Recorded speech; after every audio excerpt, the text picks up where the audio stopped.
Bonjour et bienvenue pour cette deuxième session qui sera consacrée maintenant aux relations entre Monaco et l'Afrique, plus précisément un partenariat numérique tourné vers l'enfance et une initiative qui s'appelle Focus Tech for Child, comment les applis peuvent répondre aux besoins sociétaux, notamment africains.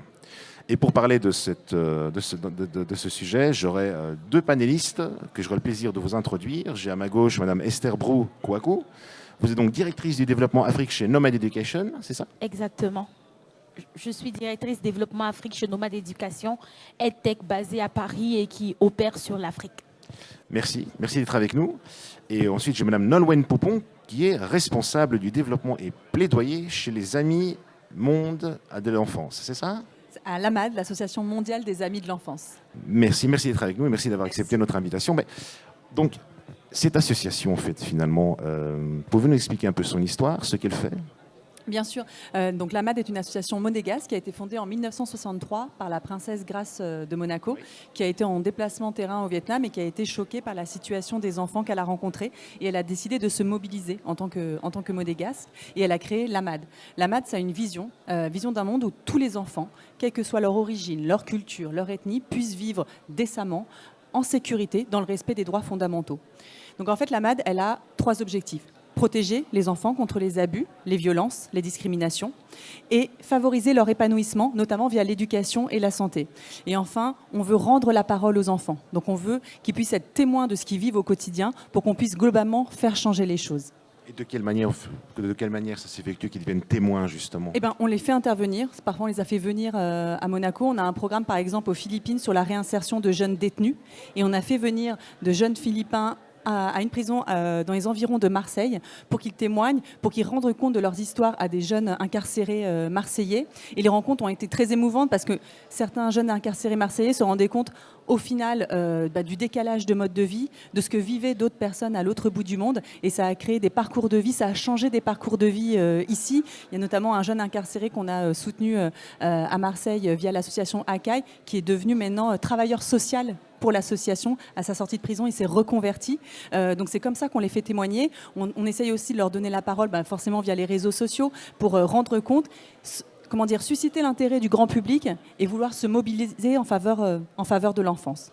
Et on a une approche très particulière chez l'AMAD. À la création, on a fait le choix de ne pas intervenir directement dans les pays dans lesquels on intervient, parce que de ne pas mettre un programme en place depuis la France ou Monaco et d'intervenir, c'est plutôt d'aller avec notre équipe d'experts, dénicher les projets en local qui répondent à un vrai besoin et qui apportent une vraie solution à impact. Donc nos équipes experts, elles vont sur le terrain, elles rencontrent des entrepreneurs sociaux, des ONG, elles trouvent des solutions à fort impact et elles les accompagnent sur plusieurs années pour les faire monter en compétences, atteindre l'économie d'échelle et voire même dupliquer des projets dans le reste du pays.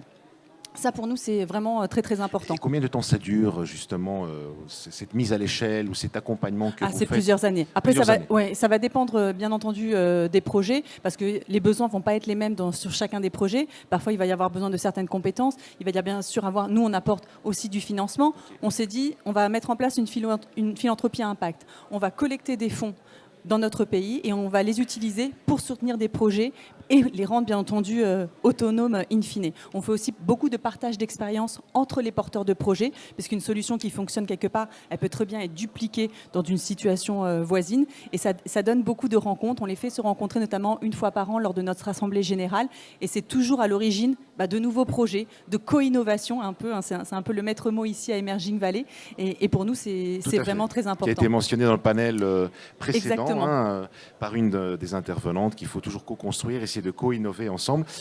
Donc, vous m'avez présenté maintenant l'AMAD, en quoi elle consiste, quels sont un peu les projets, les piliers, et puis vous avez lancé récemment, donc j'ai pu comprendre, une initiative qui était d'ailleurs le titre un peu de ce panel, Tech for Child. En quoi ça consiste? Alors, parmi nos programmes, on a une action sur l'accès à l'énergie. C'est pour ça qu'on est présent à Emerging Valley. C'est comme ça qu'on se retrouve dans l'essence d'Emerging Valley.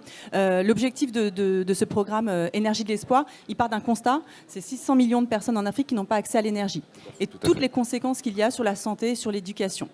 Donc on met pas mal de programmes en place pour favoriser une énergie abordable et facile facile. Donc on a tous des programmes avec des kits solaires et bien sûr des stations de recharge dans les écoles pour pouvoir ensuite que les enfants utilisent ces kits solaires pour pouvoir travailler le soir quand il fait nuit. On a mis en place également un accès à l'éducation avec des plateformes interactives. Au Bangladesh, on a soutenu une initiative pour pouvoir renforcer le matériel informatique, l'accès à Internet, l'accès à l'énergie et créer une plateforme éducative avec du contenu de qualité. Et on a en effet lancé également un programme Tech for Child. Notre idée, c'était, et si on pouvait trouver des applis qui correspondent à des besoins sociétaux sur le terrain et qui puissent aider. On est convaincu que la tech peut changer les choses. Et est-ce que ça peut marcher? Donc on a lancé il y a 3 ans à Emerging Valley cette initiative Tech for Child. Et dans un premier temps, on a été sourcer des solutions locales. On a rencontré énormément de partenaires et on a soutenu plusieurs initiatives, dont l'application Zero Mother Die, que je vous conseille de télécharger, qui partait d'un constat, il y a énormément de femmes qui meurent en couche et après couche, faute de soins. Et le personnel soignant, notamment on était présent en RDC, nous disait on a besoin de créer du lien et de l'information auprès de ces femmes enceintes. Donc l'application permet de leur donner du contenu informatif et de créer ce lien avec le personnel soignant et de limiter les risques dans la grossesse. Et cette équipe nous a dit on a un vrai problème aussi concret sur le terrain. C'est qu'en fait en français l'application n'est pas accessible pour tout le monde. Il faut qu'on la traduise en swahili.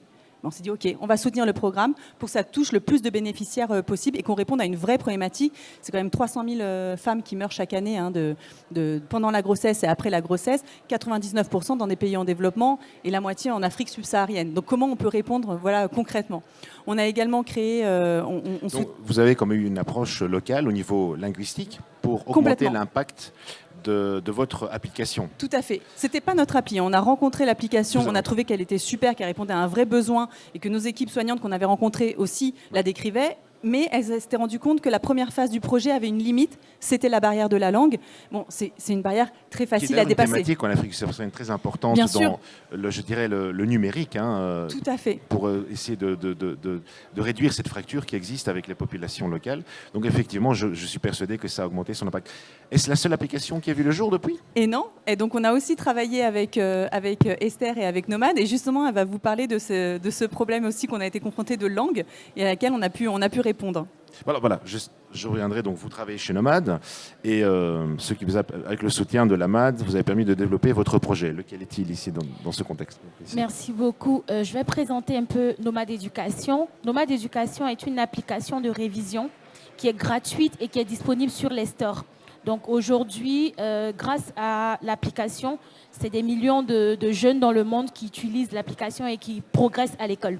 En Afrique, on a 600 000 jeunes africains qui utilisent l'application, dont 100 000 au Sénégal. Et c'est comme ça que dans le programme justement Tech for Child de l'AMAD, nous avons co-construit un projet de création de contenus locaux au Sénégal, notamment en français et au Sénégal. L'objectif étant d'aider 700 000 jeunes collégiens de la 6e jusqu'à la 3e à progresser, à réviser et à devenir justement des adultes bien dans leur peau. Donc l'application, ce n'est pas juste d'étudier. L'application permet aussi de se challenger. On permet aux jeunes de se challenger dans l'application par des jeux à défier d'autres personnes. Et juste... Il y a toujours un petit problème technique, même dans l'autre panel aussi, oui. Mais ça arrive. C'est bon, venu. Donc, justement, grâce à l'application Nomad Éducation, nous sommes en train de construire les jeunes de demain, les adultes de demain, et non seulement en français, mais en Wolof. Donc, on touche les zones rurales, on touche les zones urbaines, et c'est pas que ça. Donc, comme impact, on va toucher plus de 300 000 familles au Sénégal. C'était ça la question. Donc, quel est l'impact que vous voulez avoir et quelle est l'ambition, justement, de cette implication au Sénégal? Exactement. Notre ambition, c'est de toucher 700 000 collégiens, de la 6e jusqu'à la 3e. 300 000 familles, aussi bien en zone urbaine qu'en zone rurale, et bien entendu de former des jeunes de demain. Et comment vous allez être sûr que, parce qu'on parlait justement de la fiabilité, de l'impact, comment aller chercher, quelles mesures vous allez utiliser pour voir comment vous progressez dans votre projet et dans cette ambition que vous avez de toucher 700 000 collégiens? Aujourd'hui, grâce justement au soutien de la MAD, nous avons des équipes terrain qui nous donne justement avec des sondages, avec des enquêtes, de savoir d'une classe à l'autre ce qui a bien marché. Donc, l'utilisateur de l'application, année après année, viendra dire que c'est grâce à l'application où on peut voir sur nos stores des 150 000 avis sur les stores qui nous disent aujourd'hui, grâce à l'application Nomade Éducation, je comprends bien mes cours. Ce que je n'ai pas compris en classe, grâce à cette application, j'ai pu développer les notions, j'ai pu les comprendre parce que c'est synthétisé. Le tout dans mon téléphone, parce que ça, il faut que je le reprécise, c'est une application qui est disponible dans les smartphones. Donc, à portée de main, le jeune peut reprendre les notions qu'il a manquées en classe. Si vous permettez, on va juste résorber votre petit problème technique. Nous avons mon collègue qui va... Parce que nous tenons quand même à ce que vous puissiez vous répondre de la manière la plus équitable possible. C'est important. Donc, voilà, je vous en prie, continuez. Donc, je reprends. L'outil de prédilection, c'est le smartphone, parce que l'application est disponible sur le smartphone et les tablettes, mais plus sur les smartphones. Donc aujourd'hui, l'étudiant qui a son outil de révision dans son téléphone peut apprendre et réapprendre sans pression. Donc il n'y a pas la pression du professeur ou de ses collègues de classe. Donc ça favorise l'ancrage mémoriel. Donc aujourd'hui, on trouve des avis sur nos stores, 150 000 avis qui nous disent que grâce à cette application, les élèves peuvent progresser et obtenir des points de moyenne en plus. Et justement, dans leur langue de prédilection, le Wolof, on vient toucher tous ces jeunes-là qui ont pu décrocher de l'école ou tout simplement se sentent plus à l'aise aussi en Wolof. Est-ce que dans l'application, peuvent-ils l'utiliser aussi en offline? Parce que je trouve ça c'est intéressant Bien comme sûr. point. Je l'ai dit en début de... Comme il y avait les problèmes Oui, donc techniques, je permets de reposer la question parce qu'on ne vous a pas entendu là-dessus. Je trouve que c'était un point important. L'application est disponible hors connexion Internet. Elle est gratuite et elle est utilisable sans connexion Internet. Donc, on touche toutes les zones dites rurales ou urbaines où il y a des problèmes de connexion. On sait qu'il y a des zones blanches où il n'y a pas Internet. Mais notre application, une fois qu'elle est téléchargée, elle est disponible même sans connexion Internet. Et peut-être ma dernière question au niveau de cette application. Qu'en est-il du contenu? Est-ce que vous coopérez avec un ministère donné? Est-ce que vous adaptez un petit peu aux besoins? Comment ça se passe? Parce que je trouve que c'est intéressant. Vous touchez quand même différentes classes, différentes années. Donc quoi, vous adaptez le contenu, j'imagine, en fonction des âges, mais est-ce que aussi vous l'adaptez en fonction des programmes qui sont émis par le ministère de l'Éducation du Sénégal? Justement, avec le partenariat AMAD, on vient avec de contenus locaux. Parce qu'à la base, on avait des programmes sur l'enseignement français. Et justement, on avait des utilisateurs des écoles françaises, etc. Et grâce à ce partenariat-là, on va co-construire, justement, je reprends le mot, on va co-construire du programme local avec les ministères en place. Donc le ministère d'éducation, les professeurs de l'enseignement qui sont encore en service. Et c'est tout cet écosystème-là qu'on est en train de former grâce à ce partenariat avec l'AMAD et le programme Tech for Child. Vous avez raison de le souligner. Je crois que j'ai l'impression que les panels deviennent tout doucement co-construction, co-innovation. Ça devient un peu le leitmotiv, en tout cas, de ces deux premiers panels. On verra pour la suite, mais vous vouliez dire quelque chose? Oui, vous parliez d'impact et c'est très marrant la rencontre avec Esther. Donc, dans notre cadre du programme Tech for Child, on a été sourcer les solutions. Donc, dès qu'on les a vues, on a été les rencontrer. Et nous, on avait un besoin de programme éducatif au Sénégal, parce qu'on avait un projet là-bas qu'on voulait développer sur l'axe éducation. Et on discute avec Esther de sa solution utilisée en France, française, sur le programme pédagogique français. Elle nous dit, mais alors c'est marrant, moi j'ai au Sénégal 30 à 50 000 connexions sur la version française de mon appli. Et on s'est dit, en fait, on ne va pas faire une coquille vide. C'est-à-dire qu'on sait qu'à partir du moment où on va créer le programme en sénégalais, avec le cursus sénégalais, on aura déjà, à minima, 50 000 personnes qui seront intéressées. Plus après, nos réseaux de diffusion, les réseaux de diffusion d'Esther, et c'est aussi pour ça qu'on est présent à Emerging Valley, s'il y a des réseaux de diffusion pour rendre l'appli disponible, parce que ça faisait en effet partie de nos critères avec Esther, qu'elle soit accessible, bien entendu, gratuitement et sans connexion pour soutenir le projet. En tout cas, tout ce que je peux dire, c'est que ces débats, à mon avis, sont de plus en plus intéressants parce qu'il y a de plus en plus de monde. Donc, vous voyez, vous êtes de très bonnes communicantes et vous donnez des opinions assez pertinentes. Moi, j'aurais alors peut-être la toute dernière question que je voudrais vous poser avant de revenir vers vous. Donc, comment ça se fait? Le chiffre était quand même marrant que sur la version française, vous avez quand même 50 000 connexions issues du Sénégal. Qu'est-ce qui explique cela? Exactement. On s'est rendu compte, justement, pendant la période Covid, que les utilisateurs africains étaient venus naturellement à nous.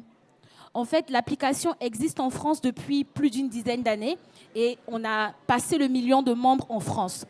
Et dans nos bases de données, on se rend compte que 200 000 jeunes Africains utilisaient l'application.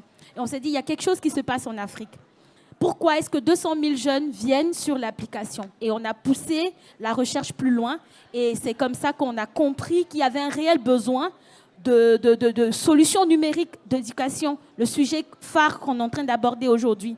Donc, l'application avec son programme français intéressait déjà les jeunes.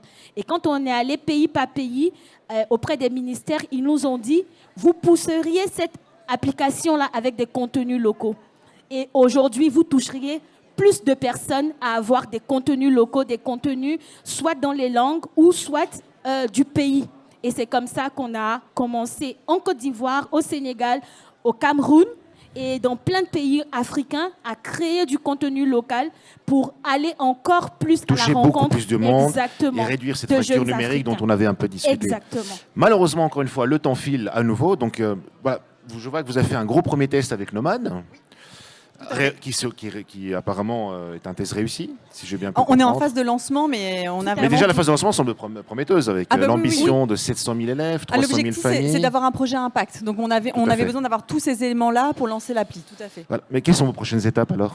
Alors, comme on a lancé là déjà 3 applications sur des besoins sociaux et sociétaux, on a été les sourcer. La première phase a été d'aller sourcer les projets. En 2023, la MAD va lancer un appel à projets. En fait, ce qu'on cherche, c'est des applis qui existent, ou des personnes qui auraient des idées d'application pour répondre à un besoin sociétal dans leur pays. Et ils me diraient, cette appli-là, elle peut répondre à un vrai problème précis et on voudrait les soutenir. Donc on va lancer un appel à projet qui correspond à des sujets sur la protection de l'enfance et l'épanouissement de l'enfance, qui correspond à un besoin précis sur le terrain et qui soit, comme on l'a vu avec Exter, appropriable par les populations, donc accessible. Et cet appel à projet, on va le lancer au premier semestre 2023 et on pense que Emerging Valley, c'est le bon moment pour le lancer et aussi pour rencontrer des acteurs. Donc s'il y a des gens qui sont intéressés, qui ont des idées, qui viennent nous voir et qu'on commence dès maintenant une phase de collaboration. Mais écoutez, alors un appel à ceux qui sont ici, à ceux qui nous regardent et qui nous accueillent chez eux. Encore une fois, répéter. Donc, il y a une annonce, encore une fois. Voilà. C'est bien de le souligner. Voilà, on lance un appel à projet pour trouver des apps, les soutenir pour celles qui existent déjà ou créer from scratch des apps qui répondent à des besoins sociétaux sur la protection de l'enfance et l'épanouissement de l'enfance en Afrique. Donc, venez nous rencontrer, on est à votre disposition. Donc voilà, c'est sur cette annonce que nous allons clôturer ce panel. Je vous remercie à vous, je vous remercie à vous Esther, merci. Je vous remercie à vous Nolwenn en tout cas pour le partage d'expérience. Et en tout cas, je crois que nous allons regarder attentivement comment votre collaboration va-t-elle évoluer dans les prochaines semaines, dans les prochains mois. Et en tout cas, moi j'espère vivement que vous pourrez atteindre votre objectif de 700 000 élèves touchés au Sénégal, ce qui serait un grand succès. Et combien c'est que l'éducation est un droit que chaque enfant doit avoir, et des applications comme telles permettent certainement de rendre un plus grand accès à l'éducation, plus équitable. Alors tout ce que je peux vous dire, c'est que je vous souhaite bonne chance pour la suite de ce merveilleux projet. Merci à vous. Et on se revoit pour une suite dans un prochain panel à Emerging Valley, encore une fois, dans ce magnifique cadre offert par le Palais Faro. Merci à nouveau et à tout à l'heure.